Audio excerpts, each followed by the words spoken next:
Olá, aqui é só um recadinho. Temos agora um canal de cortes da TV Flórida. Confira o link na descrição desse vídeo. Já está inscrito? Se ainda não, corre lá e se inscreva. Aproveite para se tornar membro do canal.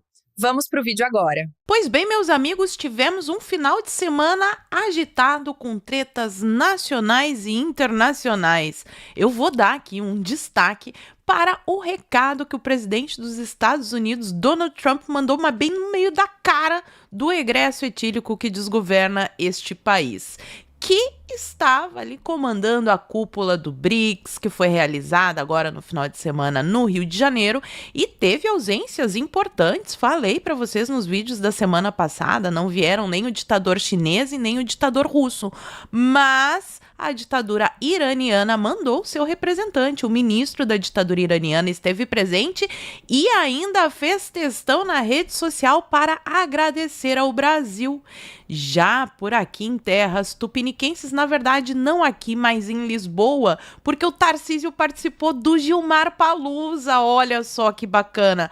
Mas parece que o Bolsonaro não gostou nada do que viu. E essas são as pautas do vídeo de hoje. Portanto, se você já gostou, me ajuda a espalhar essas informações.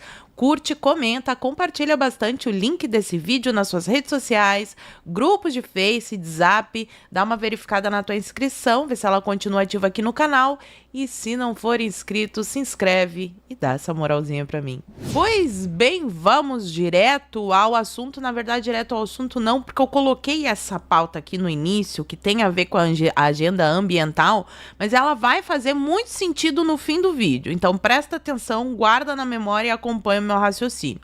Eu vi esse post aqui, ó, do Paulo, sensacional, que ele fala sobre o caso de um agricultor aqui do Rio Grande do Sul, de Santa Maria, que foi simplesmente fuzilado pela Brigada Ambiental, né? Pela Brigada Militar, a Polícia Ambiental da Brigada Militar, e tá aqui a matéria, foi alguns dias atrás, eu ainda não tinha visto esse caso, mas tá aqui, ó, os policiais fuzilaram o pai contra o filho, a mulher de um agricultor que foi assassinado. Não foi morto, né? Pela polícia. Então, basicamente, o que aconteceu é que a Polícia Ambiental foi fazer uma visita nada cordial a agricultores. Dizem algumas pessoas que nem era esse agricultor que eles estavam procurando, referente ao uso de motosserras, para proteger a natureza.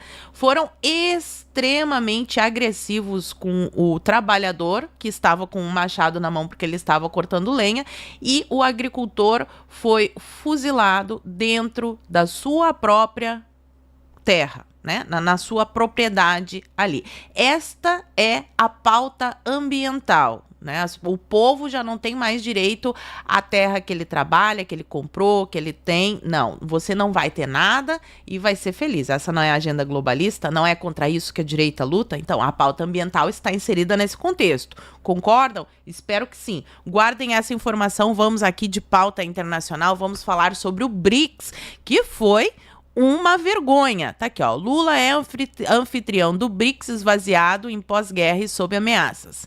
O evento, que vai ser realizado hoje e teve já ontem uma reunião, não contou com presidentes da Rússia, China, Irã e Egito. E o Trump ainda viu o que aconteceu por lá e fez o post que eu já vou mostrar para vocês. Aqui a Gazeta como é que noticia. Sem ditadores, Lula tenta salvar a cúpula do BRICS com embate contra o dólar. E a favor da COP30. Aliás, não é de hoje que a gente vê esse sapo cachaceiro infeliz falar que nós temos que boicotar o dólar, que não pode usar o dólar, que tem que ter uma alternativa para o comércio. Essa é a agenda do Lula e ele ainda tenta salvar o BRICS. Olha que ideia genial.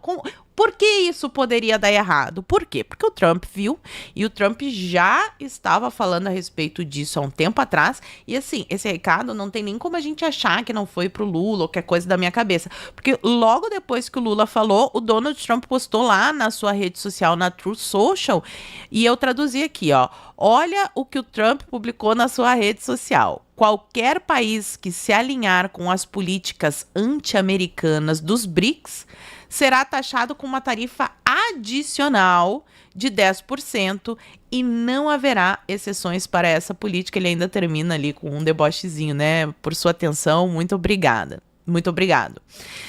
Aqui a Folha falando sobre o assunto também, porque a China viu esse post do Trump. Detalhe, o Xi não veio para cá, teve aquele bolo lá com a Janja, aquele constrangimento, até a esposa do Xi ficou constrangida com, né, a falta de educação da primeira-dama tupiniquense. E logo depois disso tem a cúpula do BRICS e ele não vem ao Brasil. O Trump responde, e logo depois a China solta essa, ó. China responde a Trump que BRICS não visa os Estados Unidos, mas a cooperação entre emergentes. Não há vencedores em guerras tarifárias e o protecionismo não leva a lugar nenhum, afirma o porta-voz da ditadura chinesa. É interessante que, assim, a guerra tarifária só é problema quando os Estados Unidos resolvem cobrar taxa dos produtos que entram. A China cobrando taxa, o Brasil cobrando taxa, todos os outros países é democracia. Aí quando é os Estados Unidos não pode, aí a reciprocidade é a agressão, vocês vão ver. Mas me parece aqui que a China quis tirar o seu da reta com esse recadinho. Não sei, o que vocês acham? Fala pra mim aqui nos comentários. Mais uma sobre o BRICS, ó. Sem China e Índia, o BRICS teria somente 8% do PIB global e 13% da população. Aqui mais uma pro Lula, né? Que sempre exalta o tamanho do bloco, mas a grandeza do grupo é dependente de apenas 2 grandes países, que são China e Índia. Então, é mais uma palhaçada aí. Tivemos, claro, a primeira-dama dando o seu vexamezinho ali com o celular atrás do Lula. Eu ainda postei dando uma zoada nela quando o evento é ruim, mas o Stories tem que render. E daí vem o pessoal do Twitter, que é maravilhoso, e postou aqui o vídeo. E esse vídeo aqui é pior ainda, porque tá lá a Janja deslumbrada e me parece que Mauro Vieira foi pego no momento tirando a meleca do nariz, dando uma enrolada no tatu. Não sei, vejam a imagem aí de novo. Parecia que ele tava enrolando ali um tatuzinho. Mas, enfim, vamos adiante, porque se não teve o ditador da Rússia e da China, teve representante do ditador do Irã, que ainda fez textão, tá aqui, ó, a fotinho aqui, ele com o Lula, ó, representante da ditadura iraniana, e aí ele postou o seguinte: o Irã agradece a condenação firme e inequívoca do BRICS à recente agressão militar israelense e americana, porque o Irã é uma flor de candura, eles não atacam ninguém. Em termos inequívocos, os ataques deliberados à infraestrutura civil e às instalações nucleares iranianas sob salvaguarda da AIEA violam tanto o direito quanto as normas internacionais, concorda o influente grupo de países. Aqui na cúpula dos BRICS, no Rio, onde se reuniriam representantes de estados que representam 40% do PIB global, só que não, né? Vocês viram aí a matéria que eu li para vocês, e quase a metade da população mundial, as mudanças econômicas e político-tectônicas que nosso planeta está testemunhando nunca foram tão evidentes. O Irã acolhe e se alegra por fazer parte do alvorecer de uma nova era. O Brasil é que se envergonha por estar ao lado aí dessas ditaduras, principalmente a ditadura do Irã, que no Irã eu não poderia estar fazendo vídeos, não poderia sair com meu cabelo à mostra na rua, né? Imagina toda essa galera aí do Ele Não, da turma LGTV, se o Irã realmente impusesse a sua maneira de governo ao resto do mundo, né? O pessoal que milita pela revolução, mas não tem nem noção do que de fato eles estão defendendo.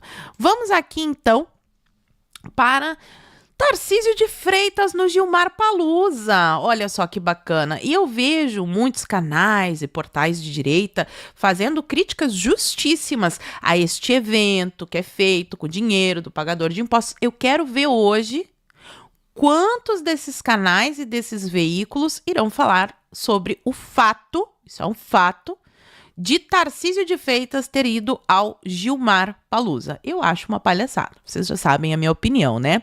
E aqui tá a coluna da Andresa Matais fazendo a cobertura. Diz que o Tarcísio de Freitas foi, inclusive, ovacionado no Gilmar Palusa. Uma pessoa que é ovacionada no evento do Gilmar Palusa. ser o representante da direita é porque algo errado não está certo. Vocês concordam, meus amigos? Tarcísio de Freitas, governador de São Paulo, é tratado como presidenciável e participa de 2 painéis em sequência lá no evento. Então, aqui a Andresa Matais está nos dizendo que ele foi ovacionado na sexta-feira lá no Gilmar Palusa.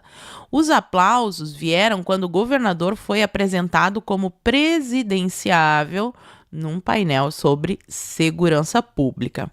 E aí a gente vai para a coluna do Paulo Capelli, que diversas vezes já mostrou que tem contato com Bolsonaro e o entorno de Bolsonaro. Então, Paulo Capelli tem realmente contato com essas pessoas e olha só a matéria que ele publicou agora de manhã. Discurso de Tarcísio em evento de Gilmar desagrada a Bolsonaro. O discurso do governador de São Paulo durante o evento organizado pelo ministro em Portugal desagradou, o ex-presidente. O que aconteceu? Vamos aqui ao texto.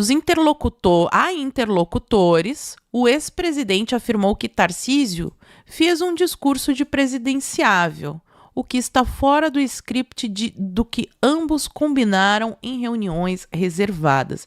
Eu não sei se o Bolsonaro tá de repouso total e não tá acompanhando as redes do Tarcísio, porque o Bolsonaro precisa de repouso, né? Ele precisa, em primeiro lugar, estar vivo para conseguir fazer alguma coisa. Então, a Michelle tá tendo dificuldade, saiu matéria aí falando que o Bolsonaro é insistente, ele quer participar dos eventos, quer falar, ele não consegue ficar parado. E realmente, para uma pessoa que está acostumada a trabalhar a vida toda, é complicado ficar em cima de uma cama, a gente entende isso, mas ele precisa cuidar da saúde. Agora, será que ele e os assessores dele não estão vendo que o Tarcísio já está fazendo o discurso de presidenciável desde o ano passado? Olha só, é só olhar a rede social dele. Se eu notei, eu tenho certeza que os profissionais super experientes que estão aí à volta do Bolsonaro vão notar também. Já faz tempo que ele está fazendo o discurso de presidenciável. Não é de hoje, só ficou mais evidente agora no Gilmar Palusa. E aí, eu ligo essas informações com o que saiu na coluna do Lauro Jardim no Globo. Ah, mas o Lauro Jardim é o Globo. Eu já falei várias vezes para vocês. A desinformação, ela é composta por algumas fagulhas de verdade, porque senão a coisa não cola. Mas isso daqui, já eu tenho observado há muito tempo, já trouxe diversas matérias para vocês com as conversas e as articulações do Tarcísio para a presidência da República. Isso aqui só não vê quem é cego. Aí o Lauro Jardim publica: Tarcísio já assume que deve concorrer a presidente e Centrão tem até vice dos sonhos. Se é verdade ou se é um recado, eu não sei. Mas aqui, no mínimo, o Centrão está externando o seu desejo de que a chapa presidencial, encabeçada pelo maravilhoso Tarcísio de Freitas, traga como vice uma pessoa maravilhosa. Eu não sei se vocês vão gostar. Nos sonhos dessa turma, o Centrão, o vice de Tarcísio seria o Ciro Nogueira. E aí, o que vocês acham de uma chapa da direita, Tarcísio e Ciro Nogueira? Vocês gostaram? Fala pra mim aqui embaixo nos comentários. E daí, eu, assim, fico em dúvida. Será que a direita realmente vai se achar representada por um candidato que diz isso daqui? Não se briga com Moraes, a gente se une a ele. Isso foi dito por Tarcísio em 2024. 2024, que a gente não pode brigar com Moraes, que a gente tem que se unir a ele. A gente tem que se unir à pessoa que proíbe o Felipe Martins de dar entrevista, que cancela passaporte, que manda senhora de cadeira de roda pra cadeia. É com essa pessoa aqui, o Tarcísio tá dizendo que a gente tem que se unir. E aí vocês lembram que eu falei pra vocês lá no início da agenda ambiental, o que ela faz? Mas tem muita gente na direita, eu vejo prefeito, deputado da direita falando não mais em tempestades, chuvas e enchentes, mas em eventos climáticos. Eles já estão comprando essa agenda climática, que é o problema que eu falei para vocês no início do vídeo. E o Tarcísio não tá de fora. Tá aqui, em 2025, este ano, janeiro, ele criou um Conselho de Mudanças Climáticas e defende que São Paulo esteja na vanguarda ambiental. Será que se ele for presidente, ele vai querer que o Brasil esteja na vanguarda ambiental e vai querer impor essa agenda verde nefasta aqui? Não sei, porque ele nunca respondeu. Mas também, eu já disse diversas vezes para vocês que a gente deve avaliar os políticos não é pelo que ele diz, é pelo que ele faz. Então, o Tarcísio pode até dizer que é de direita, mas na prática, o que ele faz? Reunião com Alexandre de Moraes, impõe um conselho de mudanças climáticas em São Paulo e vai para, em 2023, essa daqui, tá? Reunião para discutir agenda ambiental com o Al Gore, em Davos. Com o Al Gore. O Al Gore, que é nada mais, nada menos a pessoa que mentiu, usou dados falsos nas suas publicações, né? Tá aqui a matéria da Fox News. Al Gore tem histórico de previsões climáticas, declarações provadamente falsas. Ele disse que tinha 75% de chance que toda a calota de gelo do Polo Norte desaparecesse em 2016. E é com essas pessoas que o Tarcísio quer conversar, com o Al Gore e com o Alexandre de Moraes. Agora eu quero saber a opinião de vocês. O que vocês acham? Será que o ditador da China e da Rússia meio que estão soltando a mãozinha do Lula porque não querem essa tarifa adicional de 10%? E o Tarcísio? Vocês estão felizes com essa imposição do Centrão de que o Tarcísio seja o candidato caso o Bolsonaro não possa concorrer à presidência? Fala pra mim aqui nos comentários que eu quero saber e por hoje eu vou ficando por aqui. Muito obrigada por terem assistido ao vídeo até o fim. Fiquem todos com Deus, um beijo e até a próxima. Fui! Se você chegou até aqui, é um bom sinal. Para assistir os vídeos completos, acesse nosso site ou baixe nosso aplicativo totalmente grátis.